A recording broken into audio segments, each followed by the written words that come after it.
الكلام بيجي بكلام، عمري ما مشي غير حتى صوتك. وانا وياك. جاحد.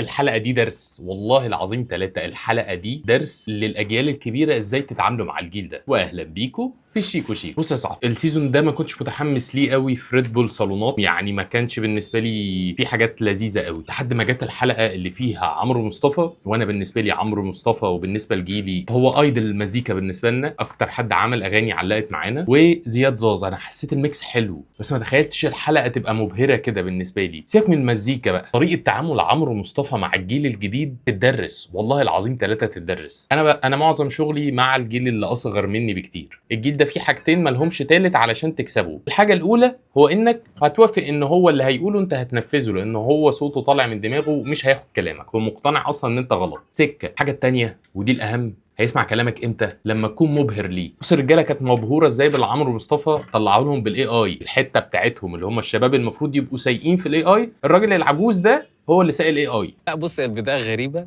عشان حوار سونو ده والاي اي يعني ده حوار. فاهم زياد الصغير اللي هو صغير سنا، اللي المفروض هو اللي يبقى مواكب التكنولوجي، موهوم باستخدام عمرو مصطفى الراجل العجوز ابو دقن بيضه للتكنولوجي.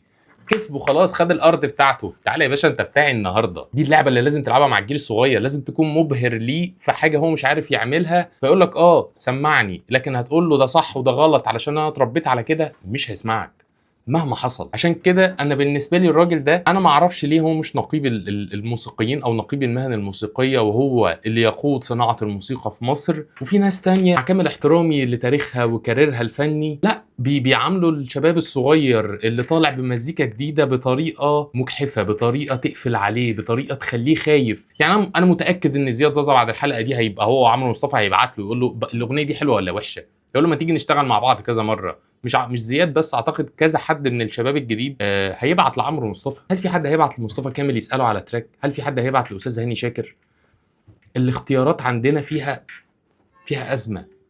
ده اختيار صح، ولو ما بقاش نقيب المهن الموسيقيه لازم يكون ليه ليبل بتاعه يسوق فيه الناس دي، لازم يكون ليه اكاديمي يعلم الشباب دي المزيكا فيتبسطوا.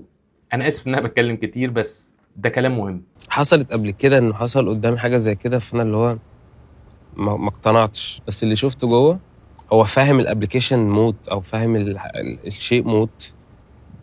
ما اعرفش معاه زرار ولا خلاص زياد مقتنع ان الزرار مع عمرو مصطفى، اللي هيقوله انا هشتريه. انت ابهرت حد من الجيل الصغير عشان يمشي وراك؟ لا، انت بتقول له اعمل كده، هو مش هيعمل كده. ولو سمع كلامك هيسمع كلامك يروح يعمله من وراك. سكه. بص بقى لما حاولوا يقولوا له انه طب احنا عايزين نعمل حاجه، بص عملها لهم ازاي. بس بقى انت مش عملت الترقه دي؟ شايف الترقه دي تكعبل لك كل الالبوم كل. هو هنا ابتدى يقول لمعتز البروديوسر ان انت عملت حاجه غلط. حلو. فبص بقى الدفاع بتاع معتز انه انا ما عملتش حاجه غلط، بس برضه انا بتكلم مع استاذ عمرو مصطفى فهدافع باحترام. الاغنيه ليه؟ بص يا سيدي اديني كليك. بس لا، كده كان بيقول يعني ان انت عامل حاجه تحفه، بس هي دي بس اللي رحمت. بص زياد بيحاول برضه يليس الدنيا عشان ايه تبقى لذيذه وما يحصلش تنشنه. هو اصلا معتز فاهم عمرو مصطفى جاي يقول لي حاجه فانا هسمع برضه، بس هدافع عن وجهه نظري. مش انا هقول لك لا مش هبدا. عارف لو طلعت صح هقول لك صح. عارف لو طلعت صح هقول لك صح. ارجوك لما يطلعوا صح وانت حد كبير في السن قول لهم انتوا صح وانا كنت غلط، ارجوك والنبي عشان تعرف تكسبهم. سيب الكليك لوحده. بس هنا معتز مش مقتنع برضه، فاهم؟ هنا اللي هنا ولا اللي ما تكملهاش بقى. هيبقى من غير بقى اللي هتبقى. ابتدى يديله سيشن وابتدى زياد يقعد يتفرج. ابتدوا خلاص دلوقتي هم قول لنا بقى انت عايز ايه. طيب هو بقى كراجل المفروض خبره، انا جاي اعدل عليك، بس انا جاي اعدل عليك واطور. بص بعد ما يعدل عليه هيطلع ميلودي جديد تماما. ما تقفش بقى كملها. بعتيني والسيد الدنيا كلمت دي شلين المانيا باشا خلصت. اللي كان بيدافع عن وجهه نظره اقول له حلوه ده خلاص. زياد سرح قال له هو ده اللحن اللي انا عايزه، اشتغلوا على التراك بالسكه دي، كسب الرجاله.